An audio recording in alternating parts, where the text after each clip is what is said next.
அனைவருக்கும் வணக்கம். நான் ஜோதிடர் தமிழரசன் பேசுகிறேன்.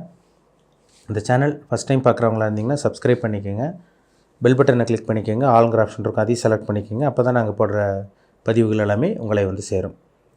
இன்றைக்கி நம்ம இந்த பதிவில் பார்க்க போகிற தலைப்பு சனிப்பெயர்ச்சி பலன்கள்.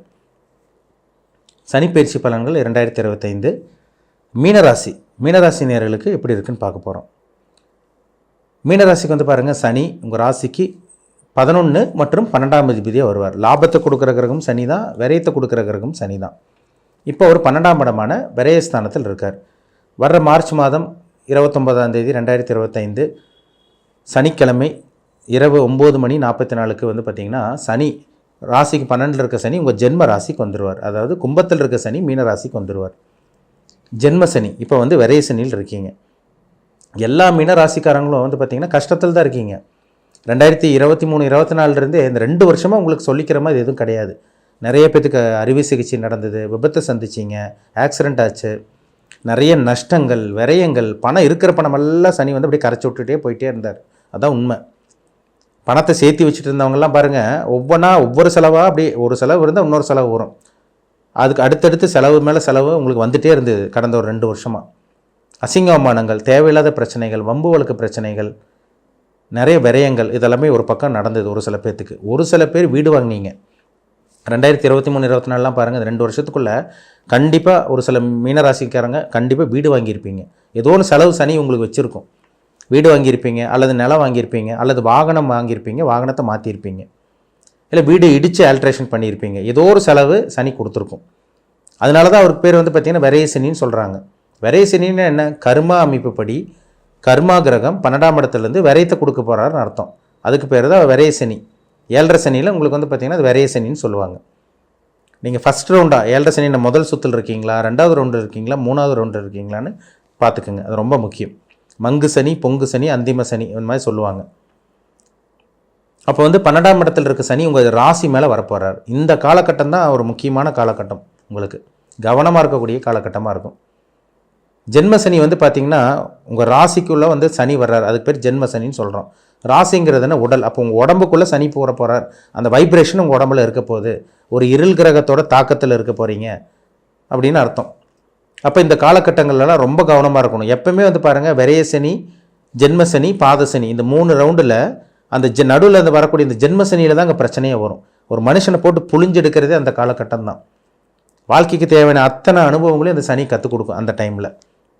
அப்போ நீங்கள் கவனமாக இருக்கணும். எடுத்து வைக்கிற ஒவ்வொரு முயற்சி கேர்ஃபுல்லாக இருக்கணும்.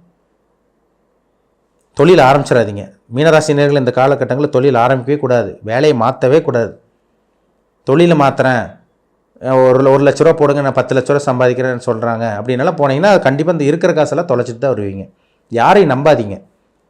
ஜென்ம சனியில் தொழிலில் இறங்கவே இறங்காதீங்க. சுற்றி இருக்கவங்களாம் உங்களை ஏமாற்ற பார்ப்பாங்க. அப்படியே லட்டு மாதிரி பேசுவாங்க, சக்கரை மாதிரி எப்படி தேன் இன்றைக்கி தேன் மாதிரி பேசுவாங்க. ஆனால் உங்களை ஏமாற்ற போகிறாங்கன்னு அர்த்தம். ஏற்கனவே மீனராசிக்காரங்க ஏமாந்தது தான் மிச்சம். இந்த காலகட்டங்கள் சொந்த தொழில் ஆரம்பிக்காமல் இருக்கிறது ரொம்ப ரொம்ப நல்லது. கவனமாக இருக்கணும். வேலையை மாற்றிடாதீங்க. யார்கிட்டையும் பணத்தை கொடுத்து மாட்டிக்காதீங்க. ஷேர் மார்க்கெட்டில் பணத்தை போடுங்க, ஸ்டாக் மார்க்கெட்டில் போடுங்க, இந்த சூதாட்டத்தில் போடுங்க, உங்களை வேறு மாதிரி மாற்றி காமிக்கிறேன்னு ஒரு சில பேர்லாம் ஆசை வார்த்தை காமிப்பாங்க. கவனமாக இருக்கணும். அதனால் யாரையும் நம்பாமல் இருங்க. சரிங்களா? யாருமே நம்பிட வேண்டாம். சொந்தக்காரங்கிட்ட கவனமாக இருக்கணும். கணவன் மனைவி உறவில் கவனமாக இருக்கணும். லவ் பண்ணிகிட்டு இருக்கவங்க கவனமாக இருக்கணும். லவ் பண்ணிகிட்டு இருக்கவங்களுக்கு தான் இந்த காலகட்டங்களில் காதல் பிரேக் ஆகும், லவ்வில் பிரேக் ஆகும். இல்லை புதுசாக லவ் வருதுன்னு ஒரு சில பேர்கள் தேடி வரும். கண்டிப்பாக இந்த காதல் நிலைக்காது. இப்போ 7.5 சனியில் வந்து பார்த்திங்கன்னா வரக்கூடிய காதல் வந்து பார்த்திங்கன்னா தோல்வியில் தாங்க போய் முடியும். அது உங்கள் ஜாதகத்தில் 8ஆம் அதிபதி 6ஆம் அதிபதியெல்லாம் தசாபுத்தி நடந்துச்சுன்னா அந்த காதல்னாலேயே பிரச்சனை வந்துடும். அதனால் லவ் பண்ணிகிட்டு இருக்கவங்க கேர்ஃபுல்லாக இருக்கணும். குடும்ப விஷயத்தில் கவனமாக இருக்கணும். பண விஷயத்தில் முக்கியமாக பண விஷயந்தான். பணத்தில் தான் பிரச்சனை சனி கொடுப்பார். கவனமாக இருக்கணும். சரிங்களா? திருமணத்துக்காக முயற்சி பண்ணிகிட்டு இருக்கவங்க, சார் இந்த ஜென்ம சனி நாங்கள் கல்யாணம் பண்ணலாமான்னு கேட்குறாங்க ஒரு சில பேர். தாராளமாக கல்யாணம் பண்ணலாம். மேக்ஸிமம் வந்து பாருங்கள், ஒரு சில பேருக்கெல்லாம் 7.5 சனியில் தான் கல்யாணமே நடந்திருக்கும். 7.5 சனியில் ஜென்ம சனியில் தாராளமாக கல்யாணம் பண்ணலாம். புத்திர பாக்கியம் இதெல்லாமே இந்த 2 வருஷத்துக்குள்ள உங்களுக்கு அமையும். ஆனால் அந்த வேலை தொழிலில் தான் உங்களுக்கு பிரச்சனையே வரும். நல்லா வேலை பண்ணிகிட்டு இருப்பீங்க, நல்லா வேலை பார்த்துட்டு இருப்பீங்க, ஏதோ ஒரு குடைச்சல் கொடுப்பாங்க, ஏதோ ஒன்று உங்களுக்கு குறை சொல்லி அப்படி இப்படின்னு சொல்லி கெட்ட பேர் வாங்குற மாதிரிலாம் இந்த 7.5 சனியில் தான் வாங்க வைப்பாங்க. அதனால் கேர்ஃபுல்லாக இருங்க, கவனமாக இருங்க. நீங்கள் உண்டு உங்கள் வேலையை இருங்க. அப்போவே பிரச்சனை தேடி வரும். நீங்கள் பாட்டுக்கு வேலை பண்ணிவிட்டு நீங்கள் பாட்டு கரெக்டாக இருந்தீங்கன்னா கூட பிரச்சனை வாண்டாட தேடி வரும். நீங்கள் அமைதியாக இருக்கிறது நல்லது. பிரச்சனை வரும் தான், நீங்கள் அமைதியாக அப்படி நீங்கள் உண்டு வேலை உண்டு நீங்கள் பாட்டு வீட்டுக்கு போயிட்டு வந்தீங்கன்னா, வேலைக்கு போயிட்டு வீட்டுக்கு வந்தீங்கன்னா அது பாட்டுக்கு அப்படியே உங்களுக்கு பிரச்சனை வந்து வந்தாலும் பெரிய அளவுக்கு பாதிப்பு கொடுக்காது உங்களுக்கு. இல்லை அடுத்தவங்க நான் நல்லது பண்ண போகிறேன், அடுத்தவங்களுக்கு நான் உதவி செய்ய போகிறேன்னு போனீங்கன்னா நீங்கள் உங்களோட காசெல்லாம் பணத்தெல்லாம் தொலைச்சி நடு ரோட்டுக்கு வர மாதிரிலாம் பண்ணுறதெல்லாம் இந்த சனியோட வேலை தான். ஏன்னா இந்த 7.5 சனி ஜென்ம சனியில் தான் பாருங்கள், அடுத்தவங்களுக்கு உதவி பண்ணுறங்கிற பேரில் நீங்கள் கடங்காரனாக மாறுவீங்க. தலைமறைவு வாழ்க்கை, ஊர் விட்டு ஓடி போகிறது, இதெல்லாமே இந்த ஜென்ம சனியில் தான் நடக்கும். ஏன்னா ஏற்கனவே மீனராசிக்காரங்க கடனில் தான் இருக்கீங்க. இருக்கிற காசெல்லாம் தொலைச்சி விரயம் பண்ணி நஷ்டம் பண்ணி தொழில் ஆரம்பிக்கிற பேரில் தொலைச்சி அடுத்தவங்களுக்கு கொடுத்து உதவி செஞ்சு நீங்கள் கடங்காரனாக இருக்கிறது தான் இப்போ மிச்சம். இது எல்லா மீனராசிக்காரங்கள் கிடையாது, ஒரு சில மீனராசிக்காரங்களுக்கு நடந்துகிட்ருக்கு. ஏன்னா அவங்கவுங்க வயதுக்கு தகுந்த மாதிரி நல்லா புரிஞ்சுக்கணும். எல்லாத்துக்கும் ஒரே மாதிரி நடக்காது, அவங்கவுங்க வயதுக்கு தகுந்த மாதிரி நடக்கும். சின்ன வயசில் இருக்கவங்களுக்கு லவ்வில் பிரச்சனை வரும், நடுத்தர வயதில் இருக்கவங்களுக்கு வேலையில் பிரச்சனை, பிஸ்னஸில் பிரச்சனை வரும். வயதானவங்களுக்கு ஒரு 50 வயசுக்கு மேலே இருக்கவங்களுக்கு பாருங்கள் உடல் ஆரோக்கியத்தில் பிரச்சனை, விபத்து சந்திச்சிங்க, அறுவை சிகிச்சை, மெடிக்கல் செலவு, மருத்துவ செலவு இதெல்லாம் உங்களுக்கு வந்துட்டு தான் இருக்குது இப்போ வரைக்குமே. அதனால் இந்த ஜென்மசனி காலகட்டங்கள் மீனராசி நேயர்கள் ரொம்ப ரொம்ப ஜாக்கிரதையாக இருக்கணும். இப்போ வீடு வாங்குறது, நிலம் வாங்குறது இதெல்லாமே நீங்கள் பண்ணலாம். டாக்குமெண்ட் எல்லாம் கரெக்டாக இருக்கா, எப்பேற்பட்ட சொத்து வாங்குறீங்க அதெல்லாம் யோசிச்சு முடிவெடுங்க, விசாரித்து முடிவெடுத்துக்குங்க. வாகனம் வாங்குறது இதெல்லாமே தாராளமாக நீங்கள் வாங்கலாம். வாகனத்தில் ஆனால் கவனமாக போகணும். 7.5 சனியில் வாகனமே வாங்கக்கூடாதுன்னு கிடையாது, தாராளமாக வாங்கலாம். ஆனால் வாகனத்தில் கவனமாக போகணும். இரவு நேர பிரயாணங்களில் ட்ராவலிங்கில் கவனமாக இருக்கணும் நீங்கள், சரிங்களா? அதே மாதிரி வந்து பாருங்கள், உங்களுக்கு கடன் தொல்லை இந்த காலகட்டங்களில் கடன் தொல்லை உருவெடுக்கும். கடன் வாங்க வேண்டிய சூழ்நிலை உருவாகும். கேர்ஃபுல்லாக இருக்கணும். உங்கள் ராசிக்கு வந்து பாருங்கள் 12ஆம் அதிபதி வந்து சனி வந்து 11ஆம் அதிபதி அவர் தான் உங்கள் ஜென்ம ராசியில் இருக்கிறதுனால கண்டிப்பாக சில செலவுகளெல்லாம் உங்களுக்கு கண்டிப்பாக கொடுக்க தான் செய்யும். அதனால் மீனராசி நேயர்கள் எச்சரிக்கையாக இருக்கணும். தொழில் பக்கமே போயிடாதீங்க. ஷேர் மார்க்கெட் பண்ணுறேன், அதை போடுறேன், லாட்ரி ரேஸில் இதில் இறங்க போகிறேன், பங்குச்சந்தை சூதாட்டத்தில் இறங்க போகிறேன்னால போய் ஏமாந்தீங்கன்னா அது உங்களோட மிஸ்டேக் தான், சரிங்களா? அதனால் எச்சரிக்கையாக இருக்கணும். போய் தேவையில்லாத விஷயங்களை போய் பணத்தை கொடுத்து ஏமாற வேண்டாம். மற்ற விஷயத்தில் வந்து பார்த்திங்கன்னா திருமணம், புத்திர பாக்கியம் இதெல்லாமே உங்களுக்கு சாதகமான அமைப்பு. இதனால் உங்களுக்கு பாசிட்டிவாக தான் இருக்குது. தொழில் ஆரம்பிச்சிடாதீங்க, முக்கியமான விஷயம் அதுதான். தொழிலுக்கு இதில் பணத்தை முதலீடு போட்டு ஏமாந்துட வேண்டாம். மற்றபடி உங்களுக்கெல்லாம் பார்த்திங்கன்னா மற்றபடி உங்களுக்கு அந்த வாகனம் வாங்குறது, இந்த வீடு கட்டுறது, வீடு ஆல்ட்ரேஷன் பண்ணுறது, கட்டின வீடு வந்து இடித்து ஆல்ட்ரேஷன் பண்ணுறது, ஒரு ஊர்லேருந்து இன்னொரு ஊருக்கு போகிறது, ட்ராவலிங் பண்ணுறது, இதெல்லாம் ஓரளவுக்கு சாதகமான அமைப்பு தான். வேறு ஏதாவது உங்களுக்கு வாண்டடாக உங்களுக்கு வந்து பார்த்திங்கன்னா வேலை தர்றான்னு சொன்னால் மட்டுமே நீங்கள் போங்க. நீங்களாக இஷ்டத்துக்கு வேலையை மாற்ற வேண்டாம். வேலையை மாற்றிட்டிங்கன்னா அது பெரிய பிரச்சனையாக இருக்கும்.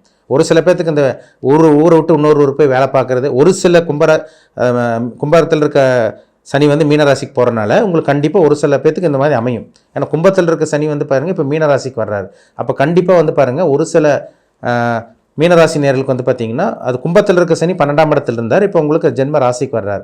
ஒரு சில பேர்த்துக்கு அந்த ட்ராவலிங் மூலமாக உங்களுக்கு சில நன்மையான விஷயங்கள் நடக்கும். வெளியூருக்கு போய் வேலை பார்க்குறது, வெளிநாட்டுக்கு போய் வேலை பார்க்குறது, இந்த மாதிரி விஷயங்கள் நடக்கும். இருந்தாலும் அந்த மன உளைச்சல், அந்த மன ரீதியான பாதிப்பு உங்களுக்கு இருக்க தாங்க செய்யும். அது ஒரு சில நல்ல அமைப்பு இருந்தாலும் ஒரு சில கெட்ட அமைப்பு கண்டிப்பாக இந்த ஜென்ம சனியில் கொடுக்க தான் செய்யும். ஏன்னா உங்களை போட்டு அழுத்தும் சனி. சோம்பேறித்தனமாக இருக்கும். ஒரு சில பேருக்கு வந்து பார்த்திங்கன்னா வேலை செய்கிற இடத்துல கெட்ட பேர், ஒரு சில பேருக்கு வேலையே பறி போகிறது, இதெல்லாம் வரும். அதனால தான் நான் மறுபடியும் சொல்கிறேன், வேலை விஷயத்தில் கவனமாக இருங்க. இருக்கிற வேலையை விட்டுற வேண்டாம். வாண்டடாக யாரோ உங்களுக்கு வேலை வாங்கி தரேன்னு சொன்னாங்கன்னா அவங்ககிட்ட பணத்தை கொடுத்து ஏமாந்துடாதீங்க. அந்த கம்பெனிலேருந்து உங்களை கூப்பிட்டாங்கன்னா நீங்கள் வேணால் தாராளமாக போகலாம். அது கன்ஃபார்மாக தெரிஞ்சால் போங்க. இருக்கிற வேலையை விட்டு இன்னொரு இடத்துக்கு போனீங்கன்னா இருக்கிற விட்டு பறக்கிறக்கு ஆசைப்படுற மாதிரி போயிடும். பிரச்சனை வந்து அதிகரிக்க தான் செய்யும். பிரச்சனை அதிகமாக தான் உங்களுக்கு இருக்கும், சரிங்களா? அதனால் தொழில் ஆரம்பிக்கக்கூடாது, அதான் மறுபடியும் சொல்லிகிட்டே இருக்கேன் உங்களுக்கு. தொழில் ஆரம்பிக்கக்கூடாது, வேலையை ஆரம்பிக்கக்கூடாது, அதெல்லாம் கொஞ்சம் கவனமாக இருக்கணும். லவ் பண்ணுறாங்கிற பேரில் போய் ஏமாந்துடாதீங்க. சில கெட்ட பழக்க வழக்கங்கள், சில நண்பர்களோடு சேர்ந்து கெட்ட பழக்க வழக்கங்களை பழகிற மாதிரி வரும். கொஞ்சம் கேர்ஃபுல்லாக இருக்கணும். நண்பர்களை நம்பாதீங்க.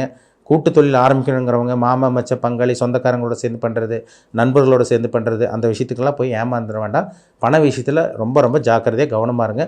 நீங்கள் உங்கள் வேலையை உண்டு போயிட்டு வாங்க. அது அப்படியே பிரச்சனை இருந்தாலும் உங்களால் கண்டிப்பாக சமாளிக்க முடியும், சரிங்களா? கவனமாக இருக்கணும். எல்லா மீனராசிக்காரங்களும் கவனமாக இருக்கணும். ஆனால் ஜென்ம சனி இது பெருசாக நல்லது சொல்லக்கூடிய அந்த சனி அமைப்பே கிடையாது. இது வந்து உங்களுக்கு கெட்டது பண்ணக்கூடிய சனி தான். ஏன்னா இருக்கிறது நம்ம உள்ளபடி சொல்லி தான் ஆகணும். இல்லாதது வந்து அப்படி இருக்கும் இப்படி இருக்கும் ஆஹா ஓஹோன்னு ஆறுதல் வார்த்தையெல்லாம் சொல்கிறது அஸ்ட்ராலஜி ஜோதிடமே கிடையாது. அங்கே என்ன இருக்கோ அதை சொல்கிறது தான் ஒரு உண்மையான ஒரு அமைப்பு, சரிங்களா? அதனால் கேர்ஃபுல்லாக இருங்க, கவனமாக இருக்கணும். எல்லா மீனராசிக்காரங்க நீங்கள் வந்து போராட்டாதி நட்சத்திரமாக இருக்கலாம், உத்திரட்டாதி நட்சத்திரமாக இருக்கலாம், இல்லை ரேவதி நட்சத்திரக்காரங்களாக இருக்கலாம். வண்டி வாகனத்தில் கவனமாக போகணும். உடல் ஆரோக்கியத்தில் கவனமாக இருக்கணும். உடல் ஆரோக்கியத்தில் ஏதாவது பிரச்சனை வந்தால் கூட நீங்கள் மாஸ்டர் ஹெல்த் செக்கப், உடல் ஆரோக்கியத்தில் பிரச்சனை வந்தால் கூட நீங்கள் மருத்துவ சிகிச்சை எடுக்கிறது ரொம்ப ரொம்ப நல்லது. முடிஞ்ச அளவுக்கு கொஞ்சம் சுறுசுறுப்பாக இயங்க பாருங்கள். ஏன்னா அந்த சனி வந்து உங்களை டல் அடிக்க தான் பார்ப்பார்.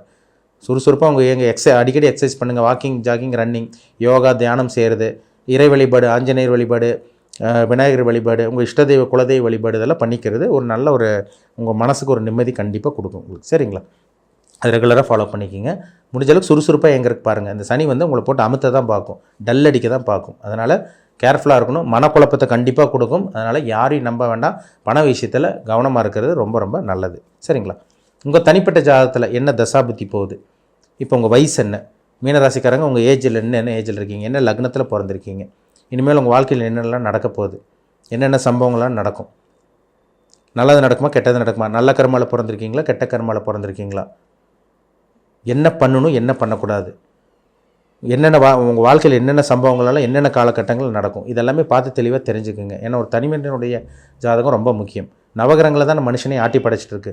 அந்த நவகிரகங்களோட தாக்கம் உங்கள் உடம்புல எப்படி இருக்குது, என்ன அமைப்பில் இருக்கீங்க, என்ன லக்னத்தில் பிறந்திருக்கீங்க, என்ன நட்சத்திரம் பாதத்தில் பிறந்திருக்கீங்க, இது தெளிவாக பார்த்து தெரிஞ்சுக்குங்க. உங்கள் லைஃப்பில் வந்து பார்த்திங்கன்னா அப் அண்ட் டவுன் எல்லாமே தெரிஞ்சுக்கலாம். நல்லது நடக்கக்கூடிய காலகட்டம் எந்த டைமில் வரும், கெட்டது நடக்கக்கூடிய காலகட்டங்கள் எந்த விஷயத்தில் கவனமாக இருக்கணும், இதெல்லாமே ஜாதகத்தை பார்த்தா தான் தெளிவாக துல்லியமாக 100% தெளிவாக தெரிஞ்சுக்க முடியும். மீண்டும் அடுத்த பதிவில் சந்திக்கும் வரை உங்களிடமிருந்து விடைபெறுவது உங்கள் ஜோதிடர் தமிழரசன். இந்த சேனல் பிடிச்சிருந்தா உங்கள் நண்பருக்கு ஒருவனுக்கும் ஷேர் பண்ணுங்கள், லைக் பண்ணுங்கள், சப்ஸ்கிரைப் பண்ணுங்கள், பெல் பட்டனை கிளிக் பண்ணிக்கோங்க. ஆல்கிற ஆப்ஷன் இருக்கும், அதையும் செலக்ட் பண்ணிக்கோங்க. அப்போ தான் நாங்கள் போடுற பதிவுகள் எல்லாமே உங்களை வந்து சேரும். நன்றி, வணக்கம்.